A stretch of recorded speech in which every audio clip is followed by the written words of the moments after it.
तो relativistic kinematics ये एक तरह से रिव्यू है स्पेशल थ्योरी ऑफ रिलेटिविटी का, क्योंकि पार्टिकल फिजिक्स में स्पेशल थ्योरी ऑफ रिलेटिविटी एक इम्पॉर्टेंट रोल प्ले करती है। वैसे तो किसी भी फिजिक्स के सब्जेक्ट में स्पेशल थ्योरी ऑफ रिलेटिविटी को आप इग्नोर नहीं कर सकते। ये एक ऐसी फंडामेंटल थ्योरी है जिसको हर फिजिक्स की थ्योरी जो है वो ओबे करेगी। ये एक फंडामेंटल जो है वो कॉन्सेप्ट है और इसकी वायलेशन जो है वो किसी भी और थ्योरी को एक्सेप्टेबल नहीं बनाती। तो आज हम इसका एक रिव्यू करने जा रहे हैं, एक क्विक रिव्यू है इस लेक्चर में कि किस तरह स्पेशल थ्योरी ऑफ रिलेटिविटी को हम पार्टिकल फिजिक्स के हिसाब से देख सकते हैं। स्पेशली जो लॉरेंट्ज ट्रांसफॉर्मेशंस उनका एक आइडिया कि लॉरेंट्ज ट्रांसफॉर्मेशंस क्या हैं और स्पेशल रिलेटिविटी में हम लॉरेंट्ज ट्रांसफॉर्मेशन की क्या इंपॉर्टेंस है और उसको फिर पार्टिकल फिजिक्स में हम किस तरह यूज़ करते हैं, तो इस पे एम्फेसिस होगा।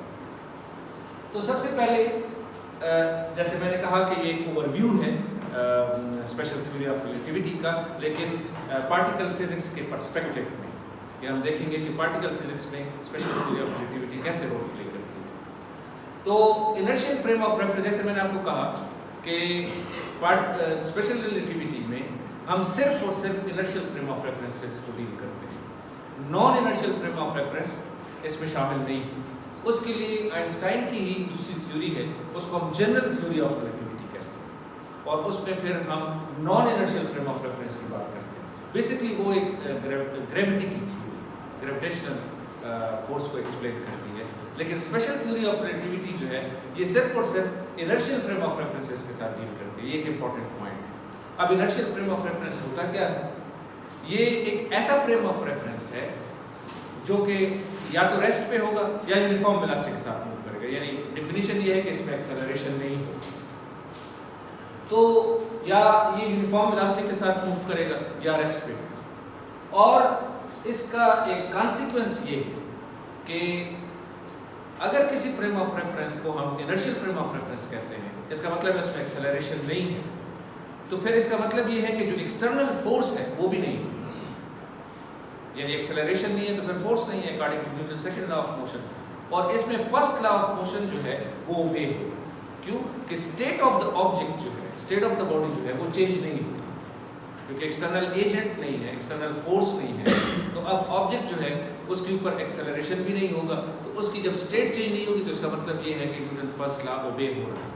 तो ऐसे फ्रेम ऑफ रेफरेंस को जिसमें न्यूटन फर्स्ट लॉ ओबे होता हो हम इनर्शियल फ्रेम ऑफ रेफरेंस कहते हैं। तो इसकी ये एक प्रॉपर डेफिनेशन है। और एक और कॉन्सिक्वेंस ये है कि अगर फर्स्ट लॉ ऑफ मोशन जो है Newton first law of motion जो है वो ओबे हो रहा है और एक्सेलरेशन नहीं है, तो फिर अगर हमारे पास दो इनर्शियल फ्रेम ऑफ रेफरेंसेस हों और वो रिलेटिव वेलोसिटी के साथ मूव कर रहे हों, तो फिर उनकी जो रिलेटिव वेलोसिटी एक दूसरे के हिसाब से कांस्टेंट है वो चेंज नहीं होगी। तो ये भी इसका एक तरह से कॉन्सिक्वेंस है कि दो इनर्शियल फ्रेम ऑफ रेफरेंसेस जो हैं वो कांस्टेंट रिलेटिव वेलोसिटी के साथ मूव करेंगे, क्योंकि अगर रिलेटिव वेलोसिटी चेंज होगी इसका मतलब है कि फिर कोई फोर्स एक्ट कर रही है। और वही हम कह रहे हैं कि इनर्शियल फ्रेम ऑफ रेफरेंस एक ऐसा फ्रेम ऑफ रेफरेंस है जिसमें कोई भी एक्सेलरेशन नहीं है। एक्सेलरेटेड फ्रेम ऑफ रेफरेंस या non inertial frame of reference वो स्पेशल थ्योरी ऑफ रिलेटिविटी उनके साथ डील नहीं करती, वो उसमें शामिल नहीं है। अब जैसे मैंने आपको कहा कि पार्टिकल फिजिक्स के पर्सपेक्टिव से इंपॉर्टेंट होता है लॉरेंट्ज ट्रांसफॉर्मेशन। अगर आप एसेंस देखें, स्पेशल थ्योरी ऑफ रिलेटिविटी की एसेंस देखें, तो बेसिकली ये आपको ये बताती है कि अगर दो ऑब्जर्वर्स हो, इनर्शियल फ्रेम ऑफ रेफरेंसेस हो, दो इनर्शियल ऑब्जर्वर्स हो और वो मेजरमेंट कर रहे हैं, एक भी कर रहा हो दूसरा भी कर रहा हो, तो फिर इन ऑब्जर्वर्स के दरमियान, इनकी मेजरमेंट्स के दरमियान किस तरह कनेक्शन होगा, एक ऑब्जर्वर दूसरे ऑब्जर्वर के मेजरमेंट्स को कैसे देखेगा, ट्रांसफॉर्मेशन कैसे होगी, कन्वर्जन कैसे होगी। और ये ट्रांसफॉर्मेशन जो है ये पहले से लॉरेंट्ज ने मैथमेटिकली डिराइव करके रखी हुई थी, फिर जिसको आइंस्टाइन ने फिर यूज़ किया, लॉरेंट्ज ट्रांसफॉर्मेशन। और इसलिए आइंस्टाइन की जो स्पेशल थ्योरी ऑफ रिलेटिविटी है वो एक तरह से लॉरेंट्ज ट्रांसफॉर्मेशन के इर्द गिर्द घूमती है। तो देखते हैं कि लॉरेंट्ज ट्रांसफॉर्मेशन क्या है। तो लॉरेंट्ज ट्रांसफॉर्मेशन अगर हमारे पास एक frame of reference let's say S prime हो और एक दूसरा फ्रेम ऑफ रेफरेंस एस हो जो कि मूविंग हो लेकिन यूनिफॉर्म वेलोसिटी के साथ मूव करो, क्योंकि inertial frame of reference move तो कर रहा है लेकिन यूनिफॉर्म वेलोसिटी के साथ मूव कर रहा है। अब हमारा काम ये है, ये लॉरेंस ट्रांसफॉर्मेशन का काम ये है कि अगर हमारे पास एक ऑब्जेक्ट है, एक इवेंट है फॉर एग्जांपल, और इस इवेंट को ये दोनों फ्रेम ऑफ रेफरेंस मेजर कर रहे हैं, फॉर एग्जांपल उसकी पोजीशन को मेजर कर रहे हैं विद रिस्पेक्ट टू ऑरिजिन। शुरू में तो ये दोनों फ्रेम ऑफ रेफरेंस को इंसाइड कर रहे थे, जैसे इधर हमने लिखा है t = t प्राइम, जब x = x प्राइम था, यानी जब ये दोनों कोइंसाइड कर रहे थे इनिशियली, यानी सेम पोजीशन पे थे जब ये टाइम था, यानी 0 टाइम था। अब इसने मूव करना शुरू कर दिया इस फ्रेम ऑफ रेफरेंस से, जब ये मूव कर रहा है और यहाँ पर एक इवेंट अकर हुआ है, फॉर एग्जांपल कोई एक्सप्लोजन हुआ है फॉर एग्जांपल, तो इसकी पोजीशन को ये फ्रेम ऑफ रेफरेंस जो है वो मेजर कर रहा है और इसकी पोजीशन को इसने मेजर किया, लेट्स से इसको कह रहे हैं कि x है। अब इसी सेम इवेंट को अगर ये ऑब्जर्वर मेजर करेगा और उसकी पोजीशन को कोई कोऑर्डिनेट असाइन करेगा और कहेगा कि x प्राइम है, तो लॉरेंस ट्रांसफॉर्मेशन हमें ये बताएगी कि x और x प्राइम के दरमियान ट्रांसफॉर्मेशन क्या है। यानी ये अगर इसकी पोजीशन को x कह रहा है और ये x प्राइम कह रहे हैं, तो x प्राइम को क्या हम इन टर्म्स ऑफ x और x को in terms of x prime लिख सकते हैं कि नहीं। और यहाँ पर हम सिर्फ वन डायमेंशन को कंसीडर कर रहे हैं, टू डायमेंशन इन y और z डायमेंशन को हमने इग्नोर किया हुआ for just sake of simplicity. इसका मतलब ये नहीं है कि वो यहाँ है नहीं, और अगर थ्री डायमेंशन में जाएंगे तो वो बहुत ज़्यादा डिफरेंट हो जाएगा, फिजिक्स डिफरेंट नहीं होगी, थोड़ी सी कॉम्प्लिकेशन होगी, तो इसलिए हम इसको फॉर सिंप्लिसिटी सिर्फ वन डायमेंशन में ट्रीट कर रहे हैं। अब अगर आप इन दो ऑब्जर्वर्स की मेजरमेंट्स को आपस में रिलेट करें, उनका आपस में ताल्लुक देखें, रिलेट करें, तो लॉरेंस ट्रांसफॉर्मेशन के मुताबिक वो ये, यानी एक फ्रेम ऑफ रेफरेंस उस इवेंट को ये कोऑर्डिनेट्स असाइन करेगा, x y z और t, three dimensional, four dimensional, time भी इसमें एक डायमेंशन, और s प्राइम जो है वो ये कोऑर्डिनेट्स असाइन करेगा, x prime, y prime, z prime, t prime, और ये दोनों कोऑर्डिनेट्स सेम नहीं है क्योंकि दोनों ऑब्जर्वर्स सेम जगह पे नहीं है, एक मूविंग है और एक रेस्ट पे है। अब इनके दरमियान जो ट्रांसफॉर्मेशन है वो बेसिकली ये पहली ट्रांसफॉर्मेशन है कि x prime is equal to gamma x minus 1। ये स्पेस ट्रांसफॉर्मेशन को अगर आप गौर से देखें तो यहाँ पर एक फैक्टर है गामा, इसे हम कहते हैं लॉरेंस फैक्टर। ये गामा जो है 1 और 1 minus v² under the root, और ये x है और यहाँ पर वो v आप देख रहे हैं फ्रेम ऑफ रेफरेंस की वेलोसिटी, और t जो है वो टाइम है। दूसरी तरफ अगर y प्राइम y के बराबर है क्योंकि हमने मोशन को इस डायरेक्शन में इग्नोर किया हुआ है, z प्राइम z के बराबर है क्योंकि मोशन को हमने इस डायरेक्शन में भी इग्नोर किया हुआ है।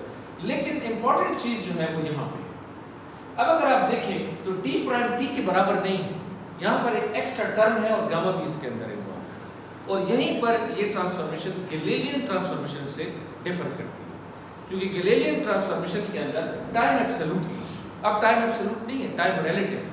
ठीक है, स्पेशल थ्योरी ऑफ रिलेटिविटी में टाइम डायलेट होता है, लेंथ कंट्रैक्ट होती है, तो इसलिए यहाँ पर आप देखें तो टाइम जो है वो एब्सोल्यूट नहीं है, बल्कि यहाँ पर गामा और ये v²/c² का एक फैक्टर है, इजाफी फैक्टर। इन ट्रांसफॉर्मेशंस को हम लॉरेंस ट्रांसफॉर्मेशन कहते हैं, और इन्हीं लॉरेंस ट्रांसफॉर्मेशन को आइंस्टाइन ने यूज किया for the relation between two frame of references, कि दो इनर्शियल फ्रेम ऑफ रेफरेंस जो मेजरमेंट्स कर रहे हैं उनकी मेजरमेंट्स आपस में लॉरेंस ट्रांसफॉर्मेशन के जरिए कनेक्टेड है, वो रिलेशनशिप जो है वो लॉरेंस ट्रांसफॉर्मेशन दे रही है। इससे पहले न्यूटोनियन मैकेनिक्स में यही रिलेशनशिप जो था वो गैलीलियन ट्रांसफॉर्मेशन के जरिए से, जिसमें गामा इज इक्वल टू 1 और t prime is equal to t के बराबर था, बाकी सेम था। तो अगर आप गामा को 1 पुट कर दें और इज्यूम करें कि t टाइम एब्सोल्यूट है, तो वही गैलीलियन ट्रांसफॉर्मेशन को ये रिड्यूस हो जाता है। अच्छा, ये हमारे पास गामा का फैक्टर है 1 और 1 माइनस v²/c², लॉरेंस फैक्टर ये हमारे पास यहाँ। अगर ये गामा 1 को अप्रोच करता है तो आपको पता है कि फिर हमारे पास जो गैलीलियन ट्रांसफॉर्मेशन है वो लॉरेंस ट्रांसफॉर्मेशन से आ जाती है, रिड्यूस हो जाती है लॉरेंस ट्रांसफॉर्मेशन गैलीलियन ट्रांसफॉर्मेशन। अच्छा, हम इनके इनवर्स ट्रांसफॉर्मेशन भी देख सकते हैं, वो आसान है। एक इसमें मैं आप वैसे आप तो डिराइव कर सकते हैं, लेकिन मैं आपको एक ट्रिक बता रहा हूँ कि अगर आप माइनस साइन को प्लस साइन बना दें और x प्राइम को x बना दें और x को x प्राइम बना दें और t को t प्राइम, तो ये इनवर्स ट्रांसफॉर्मेशन में कन्वर्ट हो जाएगा। ठीक है, अब देखें जो हमारे पास इन्वर्स ट्रांसफॉर्मेशन है वो इस तरह है।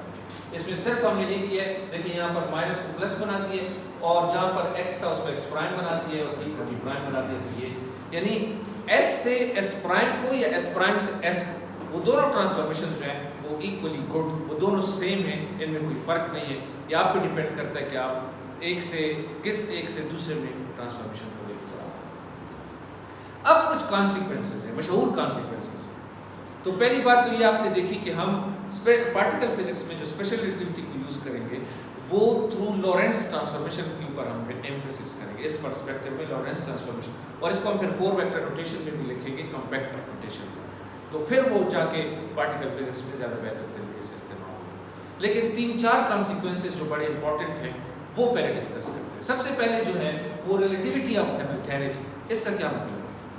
देखिए जो सिमिल्टेनिटी है कि 2 इवेंट्स एक साथ हो रहे हैं, यानी टाइम के हिसाब से, या एक पहले हो रहा है और दूसरा बाद में हो रहा है। जो ऑर्डर है इवेंट्स के होने का, जो ऑर्डर है वो एब्सोल्यूट नहीं है, वो रिलेटिव है। इसका क्या मतलब? अगर 2 इवेंट्स हो रहे हैं और 2 ऑब्जर्वर्स हैं, तो फर्ज करें दोनों कह रहे हैं कि ये सेम टाइम पे हुए हैं, एक ही वक्त में हुए, सिमिल्टेनियस है। तो दूसरा भी एक कहेगा कि सिमिल्टेनियस है, दूसरा भी कहेगा नहीं, ये रिलेटिव। हो सकता है कि एक फ्रेम ऑफ रेफरेंस में एक इवेंट पहले हो रहा हो और वही इवेंट दूसरे फ्रेम ऑफ रेफरेंस में बाद में हो। मिसाल के तौर पर अभी दरवाज़ा खुलता है और एक स्टूडेंट यहाँ बैठता है, ये 2 इवेंट्स हैं, मेरे लिए ये सिमिल्टेनियस है, जैसे ही दरवाज़ा खुला है वही ये स्टूडेंट बैठा है। लेकिन हो सकता है कि एक मूविंग ऑब्जर्वर के लिए ये सिमिल्टेनियस ना हो, उसके लिए दरवाज़ा जो है वो पहले खुल रहा हो और स्टूडेंट बाद में बैठा। तो जो मेरे लिए ऑर्डर था वो ऑर्डर एब्सोल्यूट नहीं है, वो प्रिजर्व नहीं है। दूसरे ऑब्जर्वर के लिए सेम ऑर्डर नहीं है, डिफरेंट ऑर्डर हो सकता है, और किसी और ऑब्जर्वर के लिए एक और डिफरेंट ऑर्डर हो सकता है। तो जो रिलेटिविटी है वो सिमिल्टेनियस नहीं है, सिमिल्टेनिटी जो है वो रिलेटिव है, वो एब्सोल्यूट नहीं है। सिमिल्टेनिटी एब्सोल्यूट कॉन्सेप्ट नहीं है। इससे पहले गैलीलियन ट्रांसफॉर्मेशन में ये ख्याल किया जाता था कि सिमिल्टेनिटी शायद एक एब्सोल्यूट कॉन्सेप्ट है और रिलेटिव नहीं है। सारे ऑब्जर्वर्स ऑर्डर पे एग्री करेंगे, लेकिन ऐसा नहीं है, सारे ऑब्जर्वर्स ऑर्डर पे एग्री नहीं करते। अच्छा, और ये इसकी इक्वेशन है जिसमें आप देख सकते हैं कि टी जो इवेंट ए है और इवेंट बी है वो आपस में, जरूरी नहीं है कि उनका टाइम सेम हो, इक्वल वो कोइंसाइड करे आपस में। जो दूसरा इंपॉर्टेंट कॉन्सिक्वेंस है वो आप जानते हैं, लेंथ कंट्रैक्शन है। जो 2 ऑब्जर्वर्स हैं वो लेंथ पे एग्री नहीं करेंगे, और लेंथ एक ऑब्जर्वर के लिए एक है तो दूसरे ऑब्जर्वर के लिए डिफरेंट होगी। इसको हम कहते हैं length contraction. Lengths are shortened for moving objects. ये एक टिप है याद रखने के लिए कि जो मूविंग ऑब्जेक्ट्स हैं, यानी जो क्लॉक जो ऑब्जेक्ट मूव कर रहा है आपके हिसाब से, वो जो है वो कंट्रैक्टेड है L is equal to L prime by gamma, और अगर इस गामा के फैक्टर को आप कॉन्पुट करेंगे तो वो नॉन रिलेटिविस्टिक उसमें रिड्यूस हो जाएगा। जो नेक्स्ट है टाइम डायलेशन, वो भी बड़ा मशहूर है, और इसके लिए भी जो ट्रिक है कि मूविंग क्लॉक्स रन स्लो। जो क्लॉक आपके लिए रेस्ट पे है तो वो तो आपकी प्रॉपर टाइम देगा, लेकिन जो क्लॉक मूविंग है वो आपको स्लो टिक करेगा, और इससे फिर लेंथ कंट्रैक्शन जनरेट होती है T is equal to gamma T prime. फिर एक इंपॉर्टेंट कॉन्सेप्ट है वेलोसिटी एडिशन का, एक कॉन्सिक्वेंस है स्पेशल थ्योरी ऑफ रिलेटिविटी के पोस्टुलेट्स का, कि वेलोसिटी एडिशन किस तरह पॉसिबल है। गैलीलियन ट्रांसफॉर्मेशन में ये था कि अगर 2 ऑब्जेक्ट्स एक दूसरे की तरफ मूव कर रहे हैं तो उनकी वेलोसिटी आपस में ऐड हो जाएगी, लेकिन अगर वो दूर जा रहे हैं तो वो सब्ट्रैक्ट होगी। लेकिन आप वेलोसिटीज को सिंपली ऐड और सब्ट्रैक्ट कर सकते थे, लेकिन स्पेशल थ्योरी ऑफ रिलेटिविटी में ये इतना सिंपल नहीं है।